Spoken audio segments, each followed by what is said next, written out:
going on, everyone? Welcome to another episode, A Wolf in Geek's Clothing, hosted by yours truly, Wolfson, and with me is my special guest, my brother from another mother, but we are in the same family, all right? The one and only Miguel from Geektanium. Let's go! What's up, everybody? What's going on, my man? All good, all good. Excited to be here. I'm excited for you to be here, man. Shout out to you for coming over here, man. Thank you for having me. Appreciate it. Guys, if you like the aesthetic purposes of the podcast of today's episode, give us a like and subscribe, all right? Absolutely. We're trying our best to do, try to look to whichever is like the best quality of the podcast so we can bring you the best of the best, guys? So anyways, guys, as always, if you got a specific topic, please let us know on the comments down below. We'll do our best to talk about it on the next episode, okay, guys? Just remember, this show is all about having fun, chilling with my homies and my family members, and just geek ourselves out, guys. That's pretty much all we do here. Just geek ourselves out. And yeah, we got several topics that we want to talk about, bro. Like, absolutely.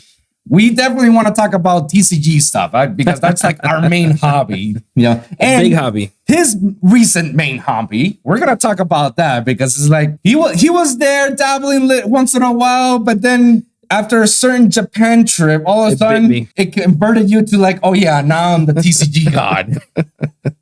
It bit me hard, so yeah, we'll talk about that. Oh, we'll talk about that, and then we're definitely gonna talk about the recent Spider-Man 2 game that you told me you just started recently playing, and a little bit about the recent FNAF Five Nights at Freddy's that just openly released this weekend. So I'm excited about that movie. I haven't seen it, but he has, so I don't mind about that if he spoils it to me because I'm still gonna watch it. But give you guys a fair warning: spoilers alert. I will let you guys know on the chapters where is it heading. All right, guys. And then afterwards, I think that's pretty much it, right? Like Spider-Man. Emotional damage. That should be anything else that comes up. Yeah, anything else that comes up. So let's get down to it. What is it that you want to talk about first? What's like the first thing that's like, Good question. Spider-Man 2? Spider-Man 2. All right. Spider-Man 2. Before we go into it, I want the viewers know what are your credentials of a certified geek and nerd. Oh man, credentials. That's a good one. Where to begin? I guess to keep it simple, it's just stuff that I love, stuff that I really am passionate about and have fun with. In terms of Spider-Man, I played both games before, the Miles and the expansion, or at least Spider-Man 1 and then Miles the expansion. Yeah. All the movies, I guess, of Spider-Man, does that count? Comic books, all that good stuff. How long have you been on this whole geek fandom? Because geek in general. Yeah. Oh man, since I can remember, as a kid, just growing up with Ninja Turtles and Power Rangers and all that good stuff. Right, got him right here. If you can see, he's a walking ad for geekness, right there. All the stuff that I love and grew up with. Well, so what was your first console of overall? Oh, console. It has to be the NES. Damn. The first console. I thought it was the Sega. No, NES was first. So you started playing Nintendo way before the Sega was even a thing. Yeah. I got the NES first. I don't remember how I got it. I just remember it being in my room. And then my neighbors got the Genesis, and seeing Sonic on the Genesis, I was like, okay, now I need the Genesis. It's Genesis, right? Sega Genesis. Not Genesis. Oh, heck no. No. No, because we got a certain family member that's going to be roasting me and criticizing me over when he listens to the podcast and says like, bro, stop saying Bahamut. It's Bahamut. It's both technically. It's both technically, exactly. That's why I say Genesis and you're like Genesis. No, like, Genesis. It's Genesis? Yeah. All right. What the other one that he roasted on me, and I was like, Bethesda. Okay, so I said it right. Bethesda. Yeah. Okay, because earlier I said Bethesda. Where'd that come from? I don't know, because I had a brain fart. It was early in the morning, and I was just like, Bethesda. Wait, is it Bethesda? Oh, Bethesda. It's a funny word in general, so I don't know anything about it. These are funny words to me. Like, come on. Again, I keep telling people, English is not my first language, okay? So you got to excuse for my foolishness, all right? You do a good job at that. Even though it's not your first language, it's clear to me. Emotional damage. It is. It works. Hey, as long as you got the information, right? That's what's important. That's what it matters to me. As long as you got the information and you knew exactly what I'm talking about, that's all that cares for me. So, haha, Chris. Oh, snap. Don't drop. Jesus. Shout out to you, by the way. Doesn't matter how I say it wrong, as long as they get the information, okay? So stop roasting me. Facts. All right. So moving on for that little rant, the video game. All right, let's talk about Spider-Man 2. All right, because according to you, it's been like It's fun. It's having a good time. I am very early on in the game. right. I loved the first Spider-Man, loved it, loved Miles a lot. So very high expectations for this one. Really? And so far so good. The introduction, I'm pretty much at the introduction. Put it at like 3 to 4 hours at the beginning of the game. So far, having a great time. A great intro to the game, like all the missions that you got to do, like right at the beginning. It's awesome compared to like other games that you freaking have to wait 10 hours just to do a tutorial. Wait, whoa. Like I hate games that do that. Whoa, hey, yo. I'm trying to remember a game recently that did that to me, but like you're like good 5 hours just in the tutorial where this game just throws you right in the middle, right from the beginning, and that is the tutorial. So wait, is that Armored Core? Is it? I don't know. I don't know. I haven't played that one yet. I know. I play a lot on the Armored Core, and it's great, but at the same time, it's a rage quit. Oh yeah. It's a rage quit, and mind you, I died like 50 times, and then we were still in the first tutorial area. Oof. Yeah. So you got the most basic stuff, and you have to like beat this main boss, and you can't beat it. So it's like it's those moments that I hear people like quitting from that game right from the spot. I was like, ooh, that's their MO, right? From software, their specialty at that. See, again, talking about Chris. Yeah. Chris doesn't mind. He's like, oh yeah, that's a great game because it's all about the grind. I'm like, no, just I hate grind so much. Yeah, this is the only game I've ever stuck to it that resonated to me, and I don't mind the grinding because I'm a mech fan. So my love to mechs out trumps the grind and the rage quit, so I have to endure it overall. But you can make a good mech game without grinding. I agree. Zone of the Enders. So Kojima is one of the greatest.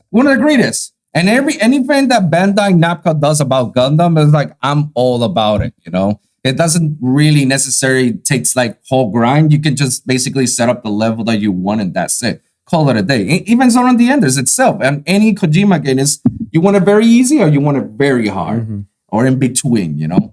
But having it like hard right from the start. Throughout the game. Yeah, some people love it. Obviously, they're ranking in the sales, so they love it, but it's just not for me. Nah. And it's not for me, but I make the exception to the rule on this one, you know. So luckily, Spider-Man 2 is not like that. It has that tutorials, you know, and but you don't even feel it's a tutorial. It's so good. It's part of the introduction of the characters, of the gameplay, of the control. So obviously they're teaching you, but it doesn't feel like a tutorial. You're just having so much fun right from the beginning. It's great. And does it compare like I usually compare Marvel Spider-Man with the Arkham series? Is it like there's like little similarities between them? There's always been similarities in the franchise overall. This one might be too soon for me to say, but I assume it's going to be there. A lot. Arkham, those games are awesome. And then like one thing that's cool because now you play as Miles and Peter.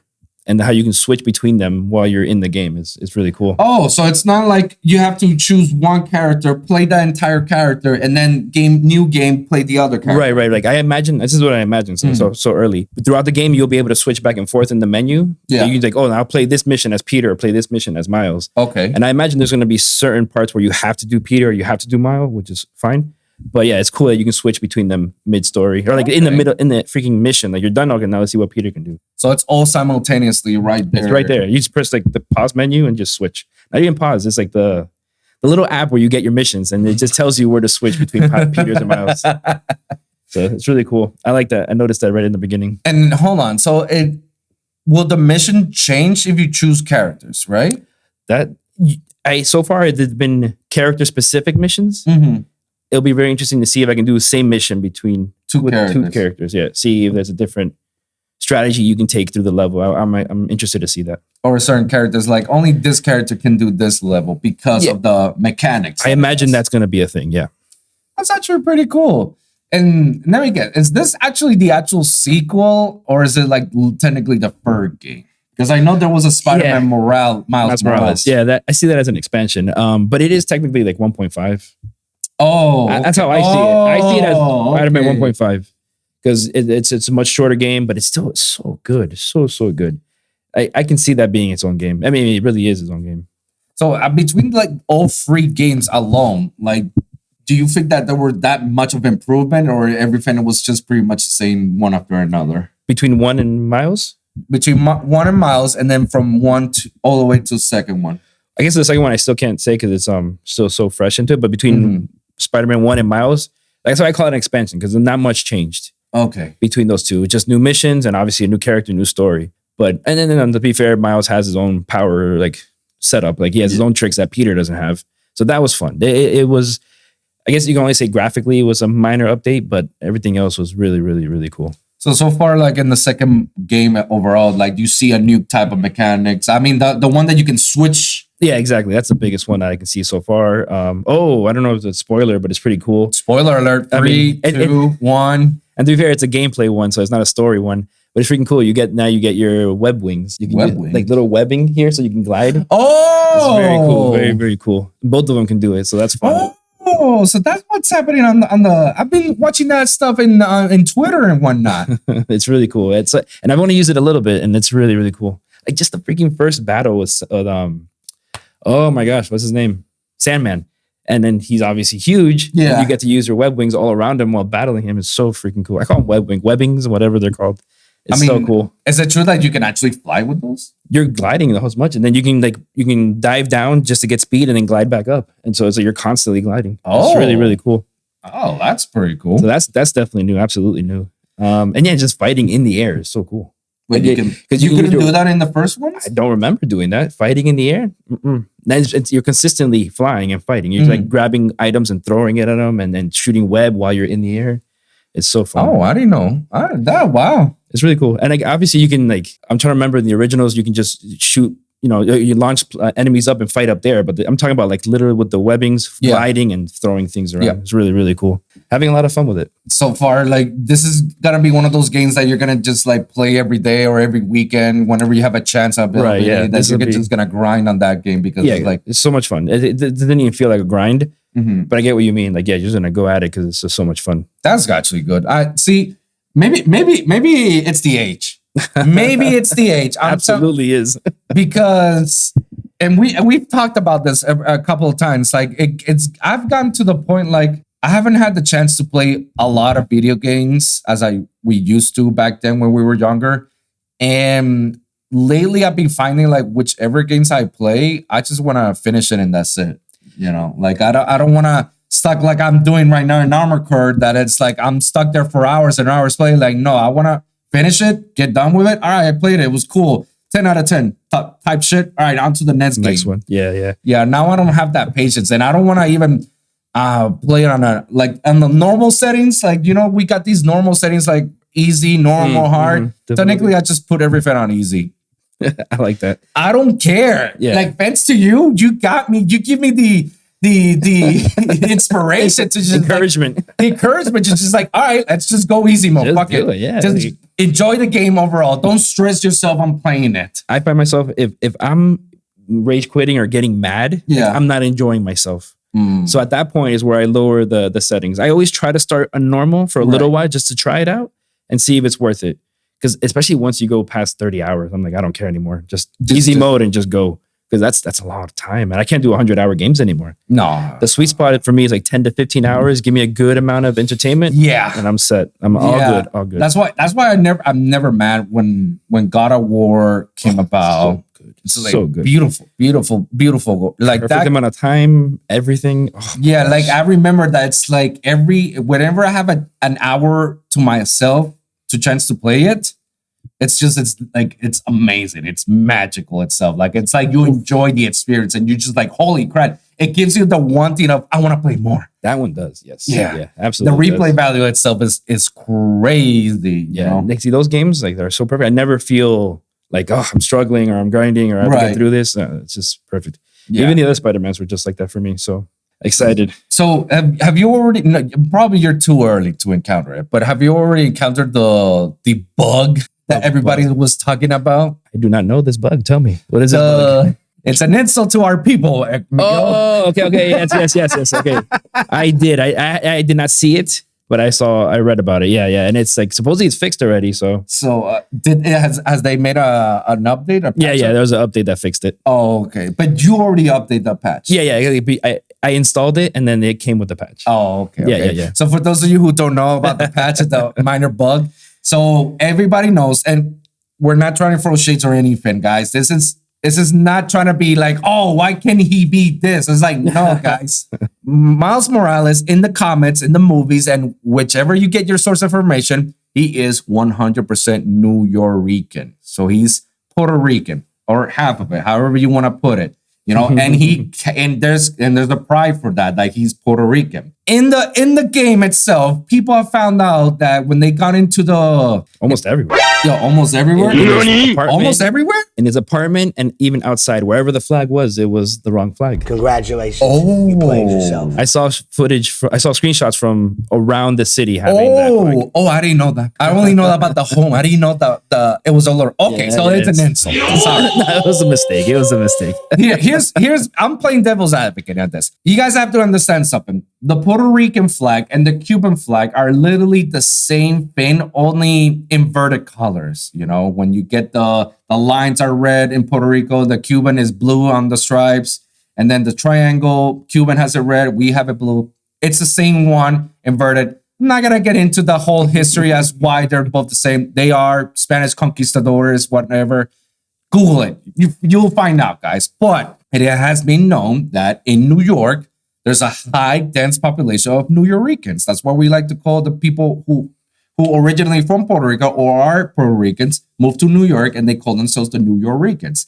So there's a lot of pride there, and there's a lot of pride of being a New Yorican because they carry the flag ever, like every other Puerto Rican. That just so It's you big know. over there. Yeah. You know, I mean, if anything, look, my finger tattoo is the other Puerto Rico. That's how much you know how prideful we really are. Mine's on my back. Can't show it. Bloopers, probably. Who knows?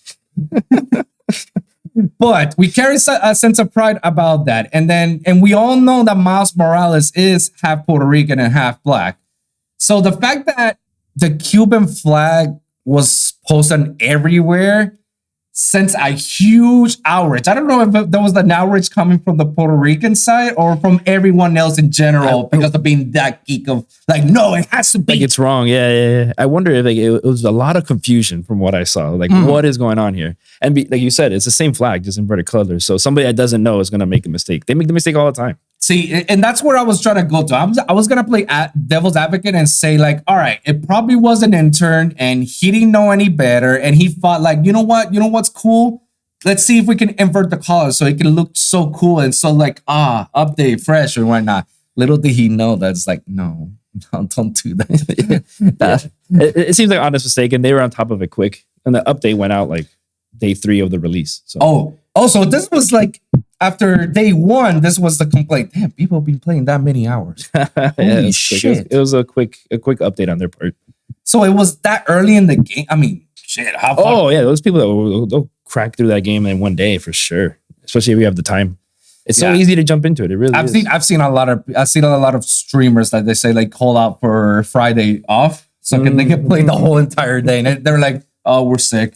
Yeah, I'm gonna call sick on this day, guys. Get ready. Been there for sure. So overall, so far I'm playing Spider-Man 2. What are your expectations and what would you rate it? I mean, yeah, super early, 5 hours in, max. High expectations. I love the first 2 so much, so I always got to try to check myself so I don't disappoint myself. That'll be my fault. But so far, yeah, having a great time and excited to keep going. So would you rate it like a 9 out of 10 or 8 out of 10, even though you're playing for 5 hours? Yeah. I don't even know what to give it. I rarely do numbers. 8 or 9. Yeah, 8 or 9. Yeah, having all right, a great time. That's fair. So fun. So that's fair. You know. By the way, I'm so used to yourself. You have incorporated me so many things, man, and it made my life much easier mentally. Seriously. Yeah. Awesome. Yeah. I mean, like the whole like just play the game easy mode, man. Enjoy it. The whole what was it you were just calling it right now? Fuck, we were just talking about it, and I had it in my head. Oh shit! About what? Okay, this happens to us old people. We tend to forget. All right, it's gonna come up, and then I'm gonna text you later on. It's like, oh my god, it was this. It wasn't the difficulty mode. No, it wasn't. We just talked about it because I was talking about, you know, what are your expectations? Thank you. So normally I always, for some reason, I don't know why, I always have high expectations on everything. I don't know why, but thanks to him, I've lowered my expectations very, very low because every time I had high expectations, whether it comes to movies or video games or TV series or even animes and whatnot, my expectations tend to, not meet at all. So thanks to him, I lowered them.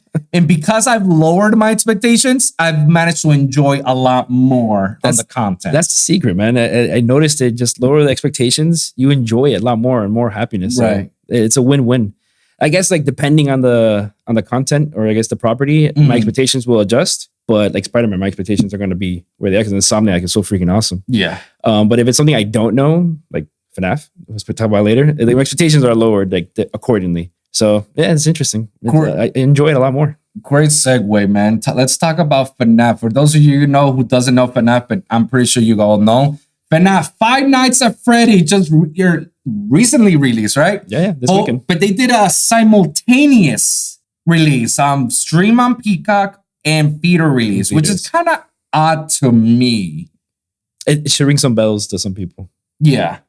Yeah, if you guys know, you guys know from the early days of YouTube and whatnot, when you start playing games on the PC and then you play the Five Nights at Freddy's. I was shitless the first couple of times. I don't know about you, but I was scared straight out of them. And then ever since I saw the what's his name, Game Theory, shout out to Matt Pat. Yeah, ever since I've seen him, it's like I started to see like more of the lore behind it. I was like, I thought this was just about camera game. I didn't know there was literally a lore behind this. I didn't know there was like a whole universe behind it. It goes deep. It goes way deep. I'm not going to go into deep. I leave that to Matt Pat on Game Theory and Markiplier and a bunch of other YouTubers YouTubers who actually does the whole FNAF series. They're dedicated about the FNAF series. I'll let that to them. But my expectations to this movie, like every other video game movie that's ever get released, my expectations be careful. Were low. Were low because how many video game movies have we seen up to now, to our age, that have been like, oh, yeah, and all of a sudden... I think when we grew up with that. But lately, I guess you can say Sonic and Last of Us and stuff like that. It's pretty cool. Would you consider Last of Us a movie? No, I'm sorry. It's not a movie, but at least like live adaptations of video games. Oh, pretty freaking cool. Okay. They're getting better. Because I feel like gamers back then are now the ones making these movies. So they grew up with that stuff. So they know what's up. You've told me, we have that discussion with the Ninja Turtles because I had the mixed feelings about the recent Ninja Turtles. And then when you told me, it's like, just remember, these are probably guys that started when we were that age and they did this movie. And then it's a kid's movie. And I was like, I guess, yeah, you might be right. And every other Ninja Turtle adaptation is different. It goes along with the generation itself, Depending on what you grew up with, that's what you'll most likely work on. Yeah. If that's what you like, obviously. Yeah. OG Ninja Turtles, man. OG Ninja Turtles are the best, man. Like, Nickelodeon one is not bad. Huh? The Nickelodeon one was not bad. Which one? There's so many. Oh, that's right. Okay. Yeah. Yeah. Not the anime. There's literally so many. Not the anime one, anime influenced one, but the one before. Wait. What? There's so many. There's so many. I'm trying to remember. There should only be one more before that one. All right, so there's like the original ones that we've seen, the goofy ones, and then there's the 2003 one, right? The TMNT. Yes, that has to be the one. Then afterward, not that one. Not that one. That's the one I'm talking about. That's isn't that the one that like you see all their eyes are white? I think so. And then afterwards they're more animated or more like goofy designs or. Again, there's so many. There's so many. And I'm not complaining because I like them all. Just I like them differently, but yeah, I love Ninja Turtles. So I like Ninja Turtles.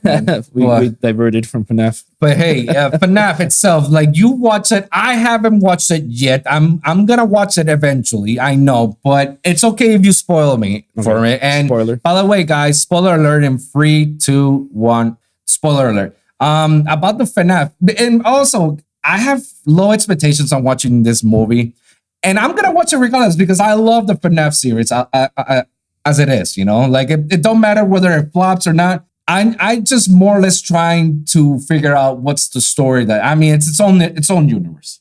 It's its own universe. So you knew that already. I knew it was gonna be its own universe. I didn't know that. Based on the trailers, you only watch one. I watch every trailer. That's probably why. I knew it was gonna be its own unit, and they probably talked about this. I'm sure I'm pretty sure like interviews or something. Yeah, interviews, its own universe. I mean, when you try to do a live adaptation of a video game, it's two things that you can do. One, you go scene by scene from the video game to the actual cinematic way, or you create a new universe. It's Make your own version. Make your own version. I mean, and if it's good, it's good. Like I don't care too much whether it's part of the lore, like the lore. Like if it's on its own lore and its own universe, and it's good, then I'm fine with that. And if they did like they did it with Last of Us, that they literally go episode by episode by going by some changes too, but some changes. Yeah, they added a few stuff on top of it, but I'm okay with that as well. I'm just not like every other fan that like, oh my God, they messed this up. Like, no, it's supposed to be like this. No, it's like that, bro. Why did they change the characters? Why do we have a new main protagonist? No. How do you feel about Halo? You know what? Halo show, I haven't seen it. Oh, you haven't seen it? So they changed a lot. And that's exactly why I haven't seen it, because you told me like they changed a lot, and it's like Master Chief is not the main protagonist, by the way. Well, he's one of them. But it's not supposed to be the main. I haven't even finished the show either, to be fair. That's how bad it was. Yeah, it was rough. Like I was okay with them creating their own little timeline universe, but yeah, to that point, it was rough. Yeah, like if they do stuff like they did like on the remember Resident Evil franchise when they did the live adaptation? Oh, right, yes. Yeah, like they like sequenced the movie itself with the game, kind of having their own universal taste, like having a different character that's not in the actual game franchise, but adding some of the main protagonists of the franchises. I was okay until they milked it a little bit too much. Yeah, that was at the end. Towards the end, they started like just milking it. Yeah, like I think like it was great after the second movie, like Apocalypse. I felt that was a great movie overall. And then when they did after the third movie overall, like they made everybody dead in the whole world, like everybody's a zombie. Yeah, I think like that was like, yeah, you reach a point of no return. Yeah, and like, and again, is nobody played the Resident Evil games? Spoiler alert: we haven't reached the apocalypse yet. It's usually small towns or small cities or big cities that get infected. That's it.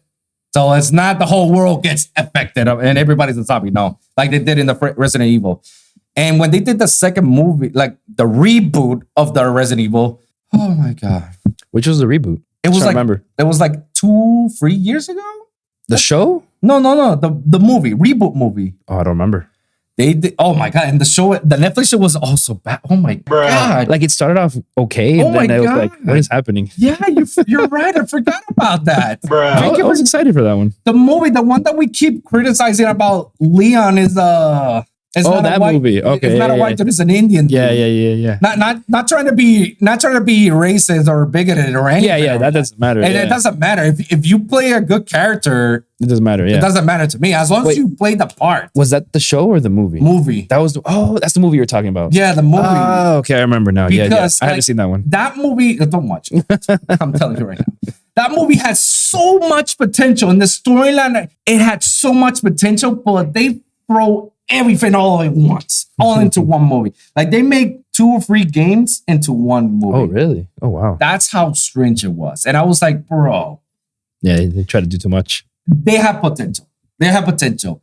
And again, guys, I'm not about, like we talked, for everybody who've known me about on the Wolfpack podcast, when I criticized Ariel, the Little Mermaid and the actress, I said it very perfectly clear. It's not about race or ethnicity or religious belief or any of that. If she can play the part, she's good. Then we're all good. If she can't play the part and it isn't good, then all right, then she sucks at the part. I don't know if she sucks as an actress as a role, but on that movie alone, that's it. Did you see it? I haven't seen it. I haven't seen it, but I've heard great reviews from that movie. I mean, mixed feelings obviously because people who watch it from the animated, but obviously it caters to the younger generation. Yeah. But as far as I'm concerned, that actress who did Little Mermaid, she did a phenomenal job as Ariel. So I was like, okay, then we're good. Yeah, simple. And that's all about me. If you can play the part, you can play the part. I don't care about anything else other than playing a part. When I tell you that the Leon character like The no, actor or the character? the actor trying to portray the character. It was just like, nah, bro, Was it the Leon you know, at least character wise? no. No? And it's not like, but the feature itself, the face, no, it's just Leon was a badass even when he was a kid, when he was young. Younger. And even when you play that Resident Evil 2 game, you can see that Leon is trying to learn new things. He's trying to figure out stuff and whatnot. And he has a little bit of that little cockiness, but he has that assertion of it. And he still, there's times in which like, holy fuck, what the fuck, you know? But this Leon character, the guy in front of the movie, he was the big pussy.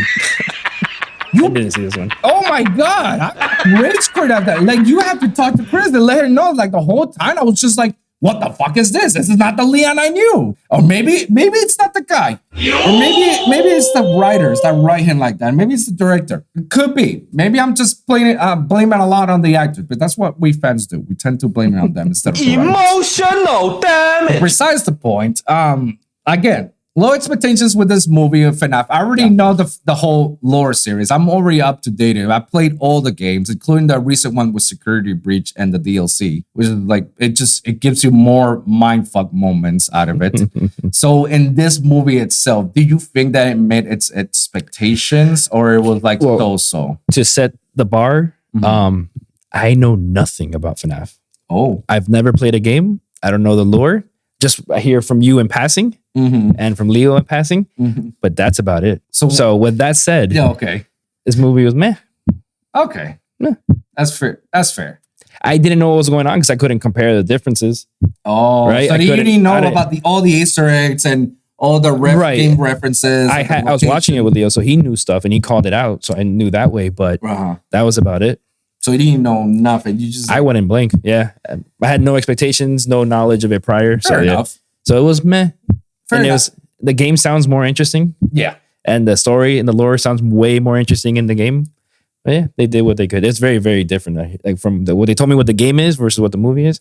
Very different. I think I have a lot of thought about it because one, they instead of rated a PG-13, they could have rated R, and they could have gone that far if they wanted to. if they wanted. It's Blumhouse, right? Yeah. Yeah, they're the kings of rated R. But the director says like, "Oh, there's no rated R cut." It's No, like, no well, special cut. Well, don't say that because if Blumhouse says like, "No, we want a rated R version of this," I imagine they didn't want to. That way they can because more, they say they want to capture the younger audience. Yeah, the younger That's audience, why. That's why exactly. they made it PG-13. But I feel like which makes sense financially. I mean, based on the bots numbers, that they're doing pretty good. Their movie was on 25 million, It's super low budget.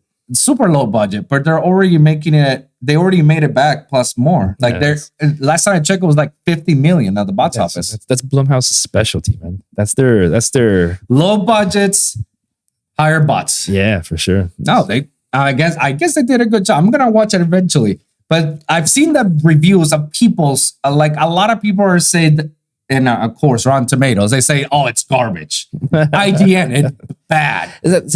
Like those adjectives are so easy to throw out. You get no perspective, no correlation. Right. You can't compare. Like you just say bad. Like what does that mean? Like okay, you didn't like it. I mean, it's not I don't think it's a well done movie. I guess or it's very special. I mean, a very. Like the young kids say mid. Like I don't know. Like Yeah, very it's mid. It's very average. mediocre. Yeah. I mean, I guess for people like you that don't know about the lore about it, they might say that. Then Okay. they say like it's mid, like it's all right, it's whatever. But then they tell me the games are like that sounds way more interesting. No, the games Because in 100% the game, the character you play, the animatronics are trying to kill you. Yeah. Yeah, not in this game. I mean, not in this movie. Really? Like you What did they try to do? exactly. They do kill throwaway characters, but the main character and the animatronics are like on the same side. They team up. The main bad guy is the killer, the main killer. Yeah, The owner of the place. I can't believe I keep forgetting his name. The actor? No, not the character. Lillard is a phenomenon, and I thank God that they choose him to be the main guy. Yeah, and they barely use him though. Huh? They barely use him. Because to be fair, that's fine because in the game series in the lore, William Afton, that's his name. The bad guy. The bad guy, William Afton, and and he's in that bunny The bunny suit. Yeah. bunny suit. Yeah. He barely shows up. Like Oh, okay. it's only based on lore or after the game is over or when you get those When you cinematic read cuts. stuff, yeah. That's when you see, when you read stuff and you see the name of him, his name. That's when you realize, like, oh my god, this guy was a bad guy. He's a killer. Yeah. You know, I feel like the movie tries to. I guess since I didn't know, I don't think they use that name either. Not at first. William Afton. I think they use it later because at first when they introduced the character, it's like it's just some guy. Okay. And the way he was acting, I'm like, oh, this is definitely the killer. This is the main bad guy. But they don't use his name. Like it's obvious that he's the bad guy, but they use a different name. So I guess people won't catch it. Oh, so that They try to throw you off. Yeah, I'm they like, try to throw you off. So that way, when you get to the movie, it's like, yeah, when you get to the ending and the climax, yeah, so that's what it is. It's the main character and the animatronics fighting the bad guy. because he keeps killing. Yeah, and it's supposedly, or he did. The main bad guy killed the protagonist, the main character, his brother. He kidnapped his younger brother. In a pastime in the past. I knew because I knew it in the flashbacks. I was like, what? And he's like trying to look for his younger brother. What? Oh my god, Miguel! If you knew what was going inside my head, I'm pretty sure Leo was just so stoked about it because if you knew, like, they did a similarity to the actual lore. Oh, that's right. It's very different, right? It's different, but there's like they Like something did happen to the little brother, right? Yes, Something did. yes. I mean, do you care? If No, I don't care. All right. I never played him. So in the lore itself, William Afton, the killer, has 3 children. Okay. The eldest brother, and 2 younger siblings, a boy and a girl. Mm-hmm. According to William Afton, he was killing kids so he can get the remnants, the soul, and they implements it into the animatronics because he believes that he can bring people back to life by killing them. And you put it on an animatronic, and it's like, if it's that possible, then I could put that on a human body. Okay. So you put a soul on a human body. That's his thing. So that's why he's on a killing spree. Like for immortality. Exactly. Right? But he didn't get into that until he found out that his younger son, His youngest one? yeah.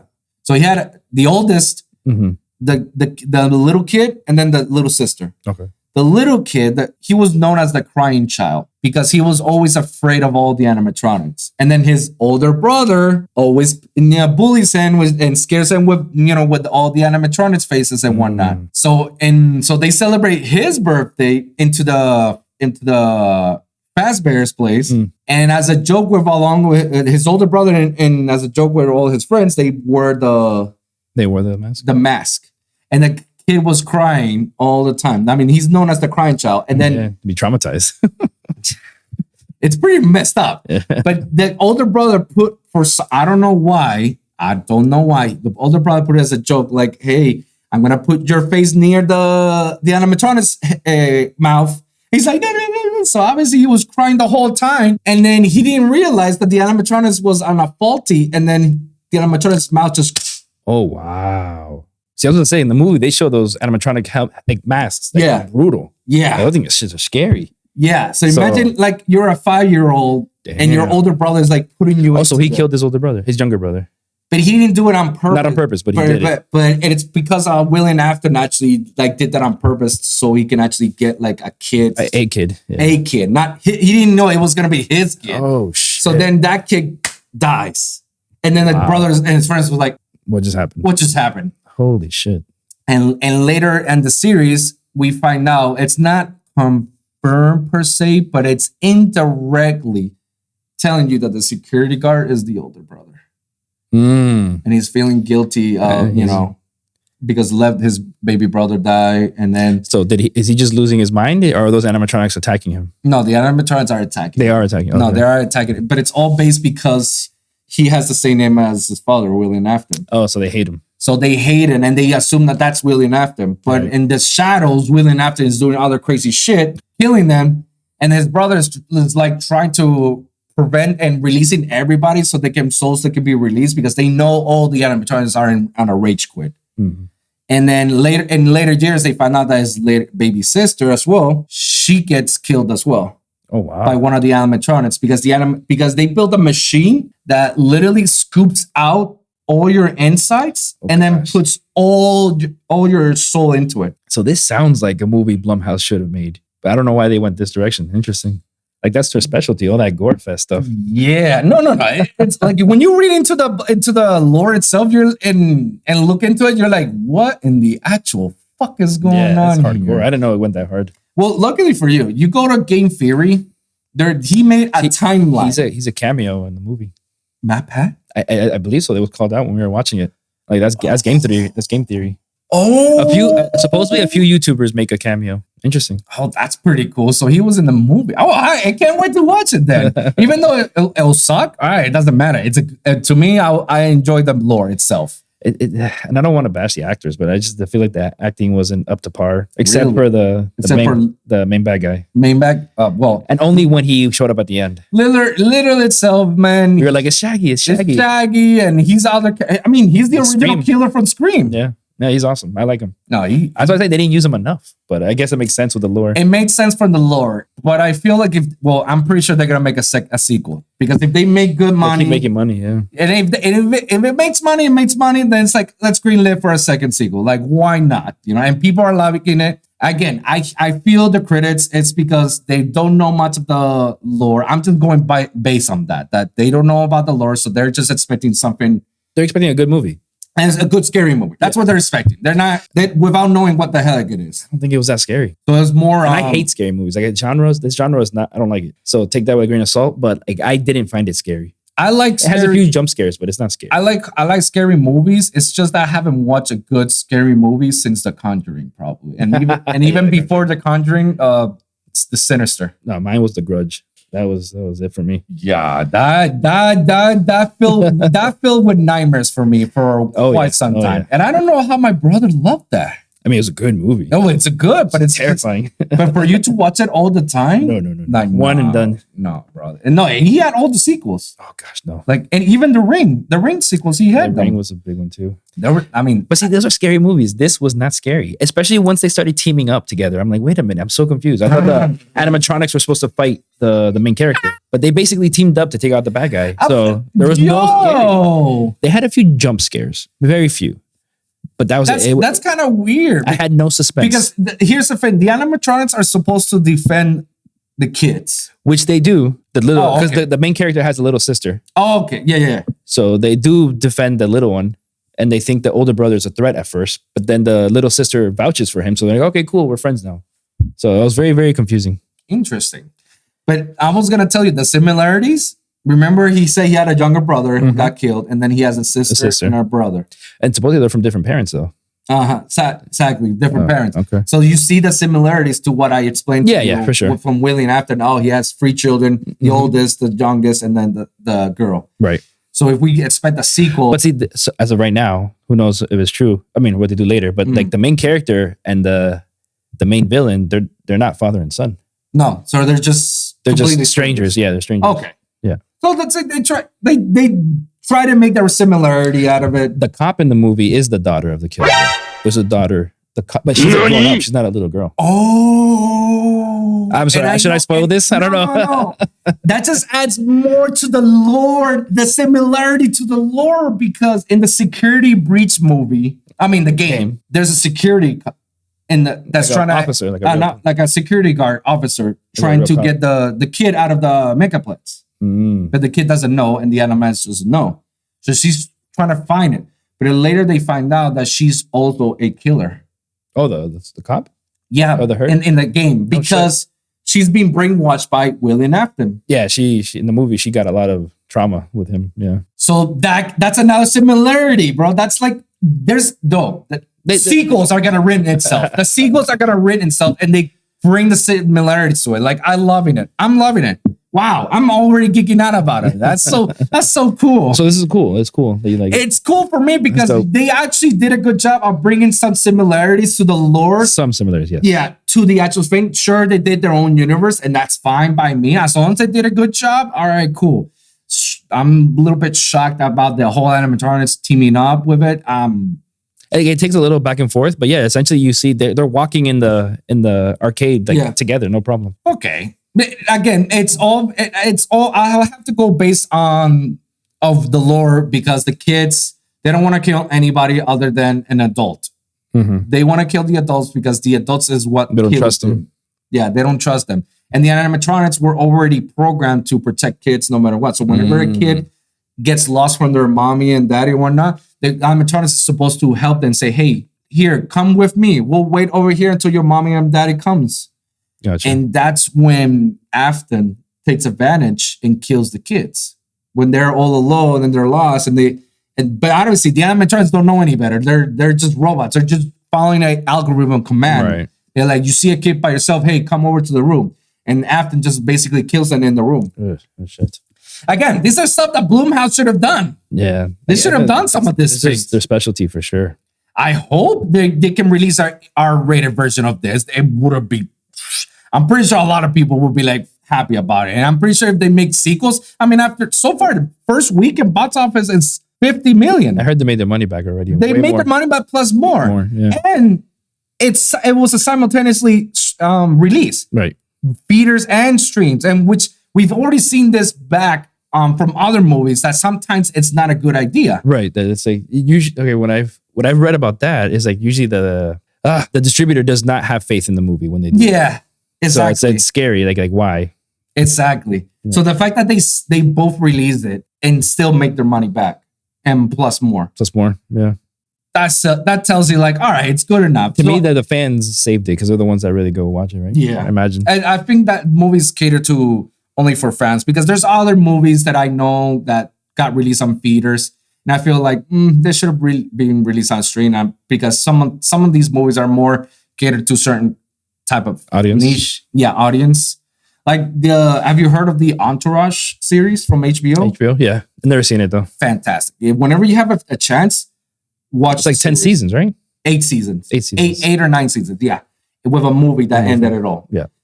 Whenever you have a chance, watch it. I guarantee you're gonna love it because that's like influenced by Marky Mark, right? Mark Wahlberg. He's like executive producer on the whole show. Watch it because it literally tells you like the rise and falls of an actor and its celebrity status and whatnot. But it's a drama comedy. It's very, very good. I highly recommend it. And I mean, it had its own audience for years, and it was dominating HBO for years. Once Game of Thrones started, that's when everybody started switching to Game of Thrones because Entourage was ending, Game of Thrones was beginning. Everybody was just now switching to piggyback and whatnot. Great series. And problem that they did was they released the movie into theaters.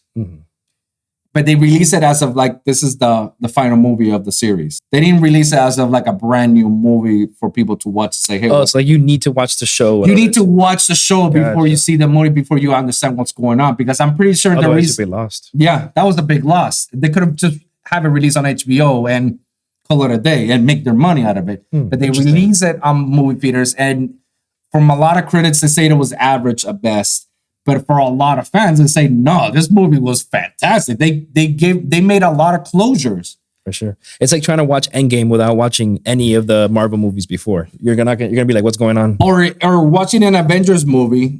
Just watch the first Avengers movie, and then all of a sudden, all these characters and they got these backgrounds and whatnot. I was like, where's these flashbacks coming from? Wait, what's going on? Like, you didn't watch Iron Man or Captain America? Yeah, you're gonna get lost. You're gonna get lost. Like, yeah, it's the same thing. So overall, FNAF, you say it's mid at best. Yeah, I think it's okay. Like if you're a fan, definitely try it. Okay, but it was okay. I'm again, I've never played any of the games. I'm not a horror guy. I'm not a scary movie guy, so it's hard to compare. But I wasn't scared. Okay, it was an okay movie. The acting was a bit rough, but it was fine. All right, well, guys. Very simple. Yeah, stream it. That's the only reason I watched it, because it was available on Peacock. I wasn't planning on buying a ticket, because if I had the option to see it on Peacock, and I have Peacock, so I might as well like watch it there. Yeah, for sure. Sucks that I haven't managed to watch it yet because something about my computer doesn't want me to stream it. Regardless, technical difficulties. Don't worry. I'm gonna watch it and then give my reviews out of it eventually. But guys, go watch FNAF. Five Nights at Freddy's streaming on Peacock. Just watch it just to, hey, we make fun of bad movies as well. We enjoy B movies. That's awesome. Yeah. So if you consider this movie a B movie, just watch it and enjoy it, basically. Yeah. I love laughing at those bad movies. Yeah. It's so good.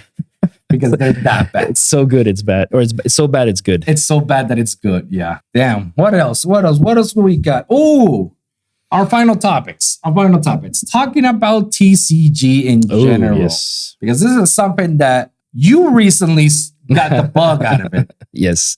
Something I've been trying to avoid for a long time. For the longest time, especially when your kid like basically was into it. Yeah. I mean, still is, right? Yeah, still is. Yeah. More Yu-Gi-Oh, So your yeah. kid, so Yu-Gi-Oh and Pokemon. You're only into the Pokemon because that's always has been your bread and butter, just like me. Pokemon's has always been part of our lives. Like we both share our red and blue versions. Like if I got that red version, he got the blue version, and then we just flip it. It's just like here's the blue. Transfer, we trade where we can. Yeah, basically. This is the guy right here is one that got me into Pokemon to begin with. He introduced it to me, so it's his fault that this is happening. When in doubt, blame it on me. But hey, look all the glorious things happened since I introduced it to you. Yeah, You know? seriously. And like, yeah, where to begin? Where to begin? I mean, it's an interesting thing because I also introduced you to the Pokemon cards as well. Everything Pokemon. Everything that was related to Pokemon. Well, to be fair, it was Pokemon cards that you showed me first. And then you're like, yeah, there's a game on this too. I'm like, what? Oh, it wasn't like that? Yeah. I thought it was the other way around. Oh, I'm pretty sure it was like that. No. Yeah, because I remember when you... It was in Puerto Rico. Yeah, was it? Yeah, when you showed it to me. I thought it was big when you know, every summer you come here. I spent over to your home every summer and I ate all your food and everything. Yes, I remember. Yeah, and then when you first landed, the first store you went to was a card store. Coach's Corners. I still remember the name. And like I think all summer movie gone. I mean, all summer money gone on one store. On the first store, first purchase. Emotional damage. That was fun. We were like what, like 11, 10, 9 years old. We didn't know better. It only took one day to blow up my entire summer money. Yeah, 1 hour. 1 hour when I'm landing. Holy crap, bro. I forgot about that. Oh, yeah. I just bought the Pokemon cards and it was like, oh my God, I got this guy. You're like, I don't know. What the hell is this? It's like, bro, this is like the most powerful card, Charizard, and it's the highest rare. And you're like, I mean, it looks cool. Oh you didn't know any better. And then I think that's where, led to him going into the games and whatnot. So we've been playing the games since the very beginning. Red, blue, yellow, silver, gold. Oh gosh, yes. Crystal. So good. To be fair, I stopped playing around. What was it? What was the Ruby Sapphire? Really? You I stopped playing. Sapphire put me to sleep. Yeah, it was a real interesting moment for me. Was it of your age itself? I don't know. Like, I think grew over. I think it's because it was so similar still to the other 6 games that I played that I was like, there's nothing new here for me. It was more of the same. I was already interested in playing other stuff, I guess. Wow, that's Chris's problem right now. Yeah, yes, it is. Problem is like he hated what was it, Sun and Moon and all that. Oh yes, I didn't like Sun and Moon either, but I played it anyways. I played it. It was fine for me. It was all right. I feel like it was a little bit too short, and then try to do something new. See, I do appreciate that they try to do something new. Yes, I needed something new. I can't keep doing the same thing. And Sun and Moon kept that goal. Like it was. It did something new, but it wasn't anything crazy good either. See, that's why It's always a risk for sure. Yeah, it's always a risk. Obviously, my all-time favorite, my number one, and we can argue with this, is gold and silver. Yeah, I think mine too. Yeah. Like red and blue is right there. Yeah, it's right there. But gold and silver, because they had Johto and Kanto. Exactly. If you give me a game that can play more than one region. And that was mind blowing at the time. Yeah. Like you beat the Pokemon League. You're like, okay, I'm done. No, you're not. Psych. And it's like all this. I was like, you gotta go to Kanto and catch more Pokemon and beat the other gyms and the other Pokemon League. And then freaking red at the end. Red, bro, at the end. Like you had to battle red at the end to be like, you want to beat the Pokemon Master? Beat me. Beat red, yeah. On a freaking mountain. And so that good. was just like, it's where Mewtwo was, right? In the first game, right? I think so. No, Mewtwo was in the Cerulean Cave. Yeah. They put red like in the mountains between Kanto and Johto for some reason. Oh, okay. I thought he was in the same spot we fought Mewtwo in the first game. No. Okay. But it was so good. So good. It's wonderful itself. Like, wow. So yeah, what was after Gold and Silver? It was Ruby and Sapphire, right? Ruby and Sapphire. Yeah. And then Black and White? No, not Black and White. The other one. Diamond and Pearl. Oh, Diamond and Pearl. Diamond and Pearl, which everybody says arguably the best Pokemon ever. I'm like, Oh, I hear more of that black and white though. I hear the black and white because I love black and white. I didn't play Black and White 1 and 2. I feel like, holy crap, this is revolutionary. And I have to go back and play those. I never played them.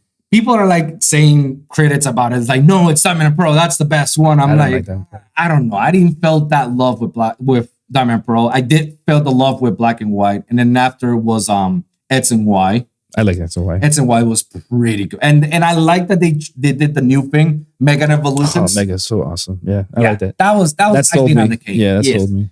And then obviously Sun and Moon with Ultra Sun, Ultra Moon. They tried. It was okay. I was like, I don't know what was this. The gameplay itself was new, but they didn't bring like a new mechanic like Mega Evolution or the what's the other one? What's that Ultra move they did? Right? That's what that Z move. Oh yeah, they did do it. All right, never mind. They tried.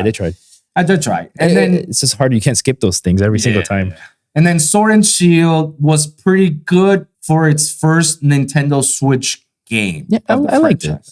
I liked it very much. I liked the storyline itself. I liked the new like Gigantamax stuff and whatnot. That's actually like that felt very gimmicky for me. But the recent one, Scarlet and Violet, I fell in love with those two games. Yeah. Because all right, you didn't give me another region because that's my like critique on every Pokemon game. If you allow me to play another region within that game, all right, then you bought me. They didn't, but at least they told me that I can do a lot of things in it. There's a lot to do. Like, all right, it's not just beat the 8 badges and that's it. Like, no, you have to beat the 8 badges. You also had to beat the Paradox Pokemon that's roaming in a hammock, and there's like 5 of them roaming around that you had to beat. Yeah. They also had to beat the Team Star, which is that's like what the Team Star, the Team Rocket, and there was like 6 of them. Yeah, there's a lot. So there's a lot to do. So there's like, all right, as long as you keep me busy, I'm okay with that. And interesting, not a grind. It can't be just collect 50 things for no reason. Yeah, exactly. So as long as you keep me interested, I'm okay with it. And yeah, wow, it's like we made a whole franchise out of it. Like we give this is 25 years later or whatever it is, right? Yeah, it's a long time. Like 1996 or 1997 for us. Yeah, something like that. Yeah, but that's the thing. That's to go back to it. That's what got me into the cards when I was in middle school. Right, that was really cool. And what led you to do this shit again? Oh, gosh, yes. So the thing is, I obviously in middle school I was into it. I got out of it. I think around the Neo Destiny, around there. Yeah. That card set. Yeah, I remember that. I was a little kid. I didn't have disposable income. I couldn't buy anything. So I was like, all right, whatever. And then when you get older, you're like, oh, these cards are cool. So I was kind of living it through my kids, living with them. Because I didn't want to fall into that trap. Because I knew if I got into it, it was going to hit hard. So I knew to avoid it. I tried my best to be responsible and to not spend money on that. Because I just love those cards so much. And then sure enough, this summer, going to Japan, seeing all the Pokemon cards in the home country, it was like, oh shit, what did I do? It's every corner. Every city we went to like 10 shops. So like they're everywhere. And the thing is, they're so cheap over there. You can get awesome cards for 50 cents or $1. Obviously, they have the expensive ones, but they just had so many. So it's like so fun searching all the stores, finding the best deal. We came back with a lot of cards. It was really cool. And then when you get home, you're like, oh, look at this card. Look at this card. And then sure enough, you're down the rabbit hole and unable to get out. So yeah, that's where I'm stuck right now. Yeah, bro. Like that's exactly what happened to me with Yu-Gi-Oh! Overall. Like Yu-Gi-Oh! You know, I played Yu-Gi-Oh! From middle school. I got into it. I left it. I came back halfway through college. I left it again. And it wasn't until we went to Comic-Con, New York. Okay. New York Comic-Con. That we went to that Yu-Gi-Oh! Booth, and I don't know what. That booth was intense. That booth was intense. Imagine something like that all over Japan. That's what it was. I remember that booth. And you see a lot of people playing right there in the booth. Like I'm like, dog, you're here for Comic-Con to enjoy and watch. Well, maybe they're there for a tournament, no? No, there's always tournaments. Okay, yeah. But I mean, you're spending what, like $80 just so you can be on a tournament that doesn't get you much out of it. Maybe they have a deal. I don't know. Like compete in a tournament, you get into Comic-Con for free. I don't know. I have no idea. I haven't heard about it. Konami is too cheap for that. Konami is too cheap for that. I mean, they don't give you money prices like Pokemon and One Piece and other really? stuff. They don't. No, they don't give you money, but they give you. What do they give you? Prizes? console prices, booster box prices. So for winning the card game, you get more cards. Nice. No, because I had no idea. No, Miguel, hold on. It's because when you win a lot of bosses, you get the secret rare card. Oh, yeah. And it's like a lot of money. That's the equivalent. That's yeah. the equivalent. It must be nice. Yeah, and we call that Starlight. So if you get a Starlight, it's like, oh my God, you did it. But Pokemon does that. In the tournaments, they'll give you those cards. yeah, but in Pokemon, they do give you money. Yeah, they do give you money too. They That's what I'm saying. So it's money and the Yeah, prize. because those cards in the staff versions or Yeah. the participants in the tournament, like Right. those go for thousands and thousands. Because there's like 10 cards of them or That's whatever what it is. I'm saying, because in One Piece, it's just a brand new TCG that just happened and it's blowing up. I see it everywhere on like streaming and stuff now. I'm seeing it on my card shop. He tells me in the store owner. Shout out to you, Travis from Mad Cards, man. Always a great person and always a great owner. Be sure to check out his stuff, man. His Instagram is cool. Yeah, his Instagram is amazing, and he's always on top of this. He's like the TCG god right now. Obviously, he's a competitive. He used to be a competitive player. He won YCSs. If you don't know what YCS, it is considered like one of the highest levels of championship levels in Yu-Gi-Oh. He's known to be like a 2-time YCS champion from South Florida. That's cool. So he knows. He knows. And the fact that he has his own store and he has every single card game. I'm talking about One Piece, like the Pokemon, the Yu-Gi-Ohs, and he has the Disney's Lorcana, which is something brand new as well. And he also has the Digimon and the Dragon Ball. So they Dragon Ball? Dragon Ball. He also has Dragon Ball. So I'm telling you, he's telling me So that dangerous. One Piece so far is blowing up, and he feels like it's the future. He says that on Friday. How new is One Piece? I would assume it would have been here for years already. No, this year. Really? Oh, It's shit. this year. I'm still learning. Yeah, no, I'm not gonna get into it because I'm not that big of a One Piece fan. So it's like if I'm not that, You haven't seen every episode? I have Exactly. No, but it's not because I love watching the thing. No, it's because it was just recently. This year I started watching it. And I'm on top of it. It's not because like, oh yeah, it's like Black Clover right here or Naruto or Bleach. It's like I'm a fanatic. I can't wait. No, it's a series that you like and you watch. I criticize it a lot. I'm the number one. I always tell this to everybody. The biggest hater is always the biggest fan. And I'm the biggest hater for One Piece. Interesting take. Emotional Because otherwise, I have we're not talk about it. I have we're not follow it, and we're not watch You can still it. talk about it and not hate it though. You can criticize it. You can critique for sure. Obviously, everything you love, you're going to critique it no matter what. So I have a live action One Piece show to show you. Oh God. Oh God. To be fair, that was my introduction to the show and I to the property. So I don't think it was that bad. I enjoyed it. I hear everybody telling me that it's been a great show. It's a well done show on its own right. Okay. I can't compare it to the anime because I never watched it. But for itself, a good acting. It's leaning into the cheesy special effects in a good way, and the acting just really saves it for me. It was entertaining. All right. I stuck with it through all the episodes. They renew the second season. So, Yeah. So it has to be all right. I'll give it a shot since I'm already on top of it. It's one of those anime shows that you don't really love it, but you cannot stop watching it because you want to know how this ends. Yeah, I get that with certain things. Yeah. It's like there's certain shows that it's like, I'm already like fell out of love out of it. Committed already. But I'm already committed. So it's like, let me just see this to the end. So that's where when that happens in video games, that's when I put easy mode. That's when I do it. Yes. Yeah, that's actually good. Like Assassin's Creed. Oh gosh. I could not finish the latest Assassin's Creed. Like which one was that one? Last one I played was Odyssey. Oh, I never played Valhalla. Oh, the latest one, they said that it's good. The new one one that looks got released last month. Wait, it's already out? Yeah. Holy shit. Yeah. Where have I been? That's the one they go back to the Middle East, right? Yeah, that one. It's already out? It's already out. I didn't hear anything about it. Bruh. Oh, they didn't give that much. Wow. You see, that shit, it notifies me, man. When cards go on sales or offers, I'm like, damn it, man. Go show it again. I closed it because I didn't want to look at it. Oh my God. We're talking about One Piece. And then all of a sudden he gets a notification from eBay say, hey, we're giving you a good offer for this card. I don't know if you can see from there. Yeah, you can The see. Pika Pancho Charizard. Gosh, this card is so beautiful. I saw it at Miami TCG. Yeah. They had a lot of these, man, but they're going for too much. How much? Like 4,000 to 5,000. NANI? What? Yeah, this is crazy, dude. No, you're not spending that much. I can't. You're not allowed to. Exactly. So how much you're getting for that one? No, that was like 3,000. Yeah, it's still too much. What's going on? It's this TCG life that we chose, or that chose us, unfortunately. Yeah, I'll be honest with you. I spend thousands of dollars. Like when I started from Comic-Con all the way till now, yeah, I looked at the math a little bit in my brain, and I said to myself, yeah, I spent thousands of dollars. Like on sealed products, or like buying cards specifically, or both? Both. Thousands.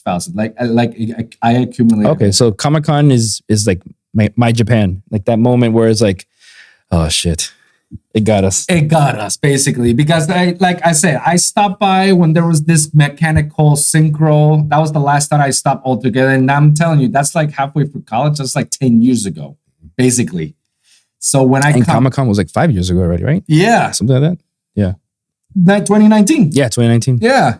So when we went to Comic-Con, I saw the booth and I was like, I got the nostalgia factor. It's like, holy, because we saw the movie, the Yu-Gi-Oh! Dark Dimensions movie. It came out that time? That time, and they were selling the products. So it was in the seal. So when I pull it out, it's like, holy shit, look at that. A Slifer, the Sky Dragon version, a Blue Eyes White Dragon, or like an alternative version of Blue Eyes. I was like, whoa, what the hell? It all came back. Yo, this is cool. Okay, maybe I could play a little bit. I mean, just start small. Bullshit, I started small.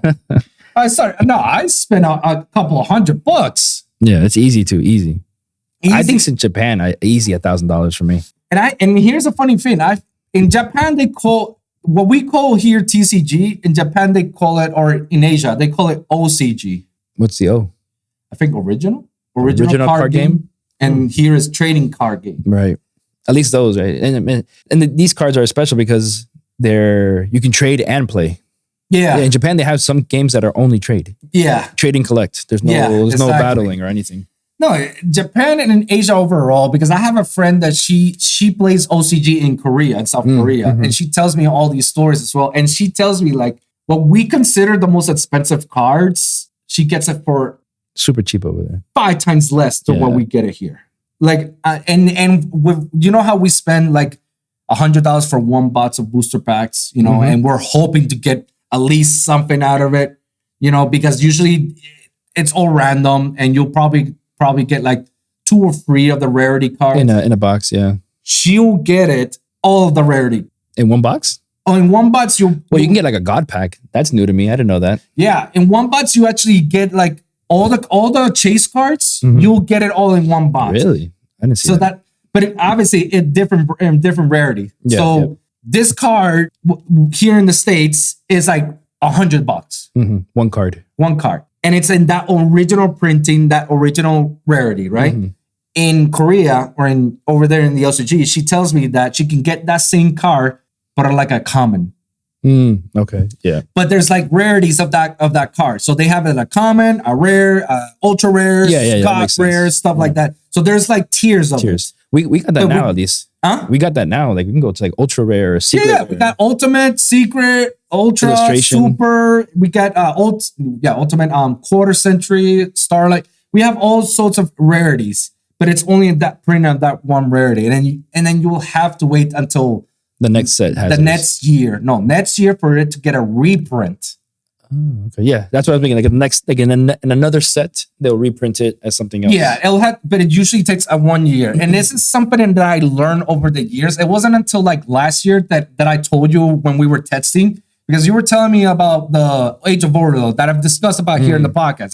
You tell me like, I didn't know Age of Overlord was that big of a deal. And I was like, yeah, because so how it works is that Konami prints out every year 4 core main sets. What are core sets? They're basically the main booster packs that you'll get the new cards, and you'll get new archetypes, new chase cards, new generic cards that you can use it as special on every deck, you know? So they print that up 4 times a year. And within that year, to span out those 4, because they can't just like print out 1 core set and wait 3 more months for the next one. Like, no, Konami can't do that because I can't afford it. Well, it's not that can't afford it. People will be like too tired. They'll be like, we'll play the set and then we're done with it. Oh, okay. So what they do is that they'll print out free deck building sets. In each these deck building sets is basically its own archetype that you can build a deck out of it. You build on top of the base set. Yeah, you build on top of it, and sometimes every other base set brings support to help you facilitate. So they got those plus those free, and then they got structured decks to capture the casual audience, The new audience. the new audience. It's like, hey, you want to get into Yu-Gi-Oh? Here's a structured deck. Here are the mechanics. Here are the instructions. Here are the rarities and all of that stuff. So they print out like 3-4 times a year, something like that. So they made sure that every month is always something new. Yeah. And then once all that set of stuff, that's when they release reprint sets. Those, and there's like 4 of them as well. But that with all that covers the entire year. And these reprint sets basically is like depending on how far your set was released, is depending on what reprint set is you're getting released. And the reprint set itself is gonna crash the value of the original printing. Yes. Which is exactly what us casual semi-competitive players want to. We want the value of the original printing to crash because that means we can afford it. Get it now. Yeah. But the problem is that sometimes it takes a year. So people who buy the $100 cards that spend thousands, and I'm telling you, people spend thousands. It's true. Just to get, it's basically, put it this way, you're paying for a premium. That's what you're doing. To get it first. To get it first. To be the first one, you're paying it premium, and you got the entire year to play it at premium until you hear that there's a reprint set that's about to announce, and that's where you upload it. And that's a mechanic that I basically do. I basically like, all right, I get it at a good price. I always know I made a golden rule that I will never spend more than $80 on one single card. Okay. Because once you pass that threshold of purchasing a card for $80 or more, you're never going back. then you'll be like, I don't mind spending $100, 500, 1,000. And then it's just going to keep going. Keep going up. Yeah, there'll be no limit. So that's why you keep yourself like your own little golden rules. Like, no, if a car is worth more than 80, don't bother. Just wait until it drags out. Because it does happen. From time to time, when you look at the market, you will see cars that will be skyrocketed for no reason because of somebody won a championship and they use those cars. And obviously those cars are going to skyrocket. But then it will die out eventually. So when I see that it's starting to die out eventually, that's when I make the purchase. And I'll make the sacrifice knowing that eventually I can sell it off for more than what I purchased for. So that's my gimmicks. Like I buy and sell, but I buy it on a low to sell it for more. Buy low, sell high. And if you buy these core sets, like I do when we go on these sneak peeks and you get it first before its official release, you run the chance of having the highest rarity card. And when you do, you sell it. You sell it on eBay easily because that way you can get it at that value, because there are times that once it reaches to its original release, the value itself will drop. Because more people are selling it. Yeah, because more people are selling it. And then obviously pre-sale prices are way different than unreleased prices, because pre-sale is the guarantee that you're going to have it. Right. We save that card for you so you can have it, versus having an unreleased that, it's not a guarantee because people will buy it like exponentially, and then you missed out on the good price that it was on pre-sale. It's a balance. It's a balance. It's the back and forth that you mindfully have to all right, this card is gonna be good or this card is gonna be bad. So we gotta pick and choose and be careful how it goes. You know, it's always so tricky with modern cards like that, like the modern release of these cards, because like you said, there's so many out there. More people are selling them, so at first you see that big spike and then it's gonna die down eventually. And it has happened. Like it happens all the time. And you hope at least one of these cards have a long tail that the value goes up again in the long term. But with reprints, I've seen it in Yu-Gi-Oh! And Magic cards a lot. That they just crash. That value, yeah. And I see it in Pokemon too. I guess not as much. I don't know why. Maybe I'm just not looking in the right spot, but it's interesting, especially for new cards. Like you see, you said pre-release, it's like crazy. Yeah. Wait a month and it's like nothing. Yeah. Yeah. So it doesn't make sense to go crazy with modern cards. Yeah, I agree. And the thing about the reprint set, like I told you earlier, it's great for us because let's say I want that Charizard at that artwork of Charizard. Yes. I want the artwork. I don't care much about the rarity. I only care much about the artwork. You like the card for itself. The card itself. A reprint set comes out and they reprint that same Charizard that you wanted, but on a lower rarity. Let's say like on a common or a super rare or something. Or like some kind of special mark on it that's different. Yeah, it's something that's different that or that it's easy to get. Yes. Like all it takes is one booster set and you'll get it right there. So when you got cards like that it's easy to get, the value of it drops. Yes. Because most of the time the value will increase when it's a short printed card. Yeah, Like when it's the rarity. Yeah. When it's a card that it's hard for you to get because you bought like 6 boxes and you still haven't pulled it versus you only buy one and you pulled it. Yeah, the prices will change. So obviously you want that Charizard. That Charizard is $300. But when you get the reprint, you get it. Oh my God, it only cost me like $80 or less. It could cost me $20. And then when you see that happen, you see that the original Charizard will drop down to the 70, 80, crazy. 60. That even sometimes it'll crash hard enough that will go, hey, you can buy it for $10. Yeah. Crazy. And because of that flow, and I've seen some shop owners like complain about this. They complain about it because the reprint hurts the value that the cards they have. So they just stop collecting those cards. So it's like it can hurt both sides. It's interesting how this, especially the economics, how the economy of these cards work. They stop. I've seen like people stop bringing in cards for trade and buy and stuff like that, and then they're just like, "There's no point in it because Magic's going to reprint this card in a 1 year or something, and the price is going to drop." That's something I've heard card owners saying. I heard a lot of competitive players saying about that because obviously the competitive players and the collectors that they want to have that value. They want the value of it. But once it gets reprint, they lose that value significantly. So obviously in their minds, it's like, "Fuck! I spent $80 on this card. Reprint came out. Now it's worth 30, 20. Yeah, exactly. So it's like I'm out 60 or I'm out the 80. Yeah. So obviously I get that perspective, but if you're smart enough, you will know when to offload these certain cards so that way you can get your money back or more. Yeah, that's tricky. If you're offloading, that's different. But if you're collecting, there is no offloading. Yeah, no. When you're collecting, then sorry, you spend the 300 for Be it. happy with what you got. Yeah, be happy what you got. Regardless of the value.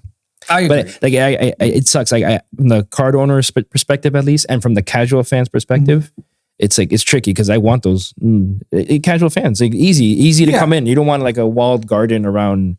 Yeah, you don't want to be. Yeah, you don't want to have that premium value to it. Like, oh man, I have to pay to play. Yeah, that sucks. And for the long term survival of the game, it won't work. Yeah, that's why they have to do these reprints to drop the price. Exactly. No, the companies itself, they don't give a shit. Yeah, they don't care. They don't care because the only thing they care about is, for lack of a better word, milking the game as long as they can. Milking the game, yeah. That's what they want. Because at the end of the day, they're still getting their money back. Yeah. They're still getting more money. Like they can reprint the same thing over and over. People will still buy it regardless. So they're okay. Obviously, I see why car owners have a complaint about it.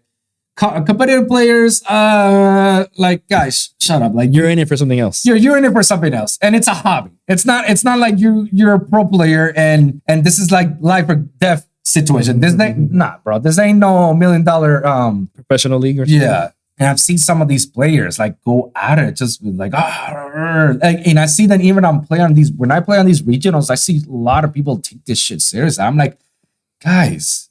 It's gotta be fun first. It's gotta be fun first. Like I get hey, I've had moments in which somebody was trying to cheat on me and I had to call a judge. Like, sure, there's times. Sure. Other than that, I'm just enjoying the game. And I'm not going to these regionals just to be number one or top. Like if I do, great. Then damn, that's a good on my resume. It's like, hey, top 32, top 16 on a regional. Fine, whatever.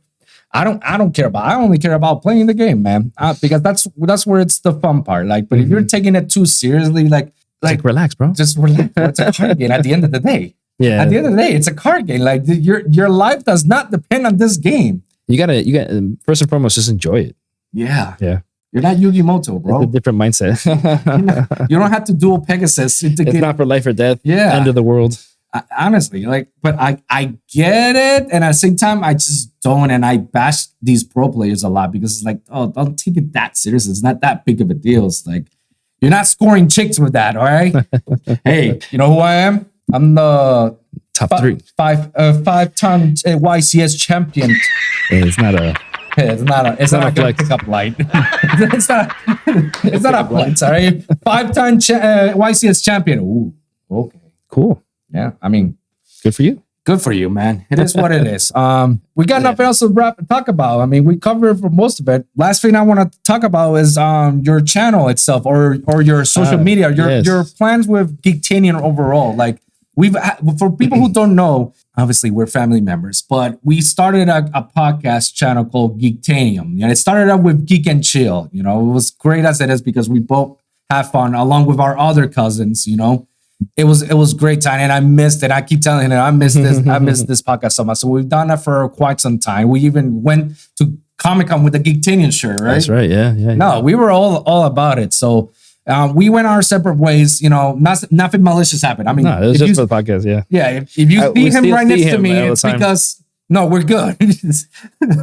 But now that you're reviving back Geektanium and you're bringing it back to what you want to do something, what is the direction that's heading towards it? That's interesting. It ties back to the TCG stuff.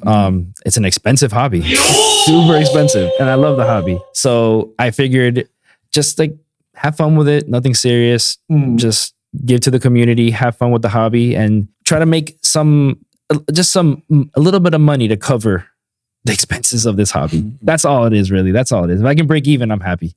Yeah. And so yeah, just taking that aspect with Geektanium, starting with TCG and seeing where it goes from there. Right. I still try to cover, like, you know, the movies we like, the video games, or anime, and that good stuff. But I think starting with TCGs is a good place for me. Okay. So it's fun. That's good. Yeah, mainly Geektanium on Instagram. Big card community there. A little bit of TikTok, and we'll see, maybe YouTube in the not too distant future. I'm gonna leave his links on the description down below, so you can go ahead and follow him. Is there anything else you want to leave out before we wrap this up? No, all good. It was fun. It was awesome. Fun. I missed this. I missed this a lot with you, man. It was a great time, man. Yeah, guys. So we're gonna wrap this up, guys. Let us know in the comments down below what you think about Spider-Man, FNAF, and our TCG thoughts about it. And TCG addiction. yeah, Oh, gosh. don't go on that. I made that mistake. Don't go. Don't do that. I fixed it, but Jesus, I fixed it. But don't go. Don't go, guys. So It's an easy trap. it's an easy, very easy trap. A slippery slope. It's an addiction. Believe it or not, it is addiction. It's a good one, I guess. You know who else fell in? No. Brian. Emotional damage. Me and him are going back and forth on what we find. And it all started with Japan. It was, oh my God. You know who's missing now? Chris. See, Chris was in on it when we were there. Oh, really? When we were there, he was there with us. He was in the 50-cent box, but he was going through it. He was having fun too. But when he came back, he's like, I'm good. So far. Wait. So far. I know you're listening, Chris. Eventually it's going to hit you. All you can say, like, nah, I'll just get the one card. It's like, no. It starts with the one card. It always starts with that one. I mean, he has his favorite cards from Yu-Gi-Oh! He has his favorite cards from Pokemon. Yeah, that's it. So careful, Let's Chris. see. Careful, Chris. That's why I'm starting with Pokemon, and we'll see. We'll dabble with Yu-Gi-Oh! I was thinking even Dragon Ball. Those cards are gorgeous. I need to get into that. I want to see that. Because I see there's also Naruto TCG, and I see some of the new I've cards. seen it, but I don't know how serious it is. It's like Dragon Ball series. Okay. But when I see the cards, the rarities, they're so cheap and they look gorgeous. They're gorgeous. The art is gorgeous. So Yeah. something, because this thing is so dangerous, I'm holding that off. Yeah. Pokemon is dangerous enough. I'm holding off Dragon Ball, but I think Dragon Ball will be my next one to check out. Also, there's another one. There's like Card Fight Vanguard. If you played the Vanguard. But I heard that one's like almost done, no? is it done? I don't know. I heard like the company was having a hard time. I could be wrong. I could be absolutely wrong. Don't fact check me on that. I bought some of the cards. It's actually pretty fun to play. You know, it's not like Yu-Gi-Oh! It's like almost similar like Pokemon that you know, do everything on your turn, his turn. All right, do everything his turn, and so on. Yeah. Digimon is also fun to play. I saw Digimon. Yeah. Digimon, that's the funniest thing how I learned, because somebody told me, oh, you're a Yu-Gi-Oh player, right? Yeah. So do you know this mechanic? We call it Etsy summon, which is like you overlay 2 certain cards to make a new summon, right? For a new powerful monster. Same thing with Digimon. You just overlay them one on another so they can digivolve, basically. Okay. Digivolve. Oh man, that's so cool. That's how I learned fast. I was like, oh, that's simple. You just overlay. Yeah, you got it. Then you overlay. I'm like, okay, okay, cool. Yeah. So it's a huge variety that you have to be careful. Yeah. Oh yeah, big time. That's why, like in the Digimon, I didn't dabble much of it. I got a deck to play because of the card design looks amazing and whatnot. But I have it there on store, not to like I'm gonna go competitive because otherwise I'm just gonna go like I did with Yu-Gi-Oh as well. Go deep. That's interesting. I gotta see if I want to play. I know how to play, but I don't really. I mostly collect. There's always apps that you can download. Yeah, I have those. Yeah, I have the Digimon app, the Card Vanguard app as well, the Yu-Gi-Oh app. You download those TCG apps and they give you tutorials on how to play the game. Yeah. And that's how I basically learned back again. I mean, I had the Dual Links Yu-Gi-Oh for years and years because obviously that's such a factor. Even before going to Comic-Con, I had that app for years. It's just that if I had it here on my phone, I don't need to purchase it. Right. And I don't know where to get it. So I was just like, I'm having fun here. Why not? Yeah. And it wasn't until we went to New York and I saw the actual physical copies. I was like, I feel like if I'm going to spend money, I'd rather spend money on the physical. It's so easy to fall into the trap in the digital too. Because microtransactions alone itself. Yeah, exactly. But yeah, bro. We can go on forever. We can go on forever. We'll try this on the next episode. Next time, whenever you have a chance, come over and we can do this again, man. Thank you, Miguel, for coming over for the show, man. Thank you for having me, bro. No, bro. I appreciate it. We just have fun. And guys, thank you guys for tuning in. And remember, like and subscribe for your weekly episodes here at AWGC Podcast or AWCpodcast.com. YouTube.com/, I'll try to find a better acronym, guys. I swear to God, WGC was already taken. So I don't know what to do with that, all right? I'll find a better acronym. But in the meantime, just like and subscribe and follow us on all our social medias. And you can listen to the audio version of it at Spotify, iHeartRadio, Apple Podcasts, and SoundCloud as well, guys. Nice. Like I said earlier, comment down below. Let me hear your thoughts. Share your experiences. If you guys got a specific topic you want us to cover, please let us know in the comments down below. And we'll do our best to cover it on the next episode. So, guys, TCG. Thank you guys for tuning in. We'll see you guys in the next one, all right? Peace. Yeah.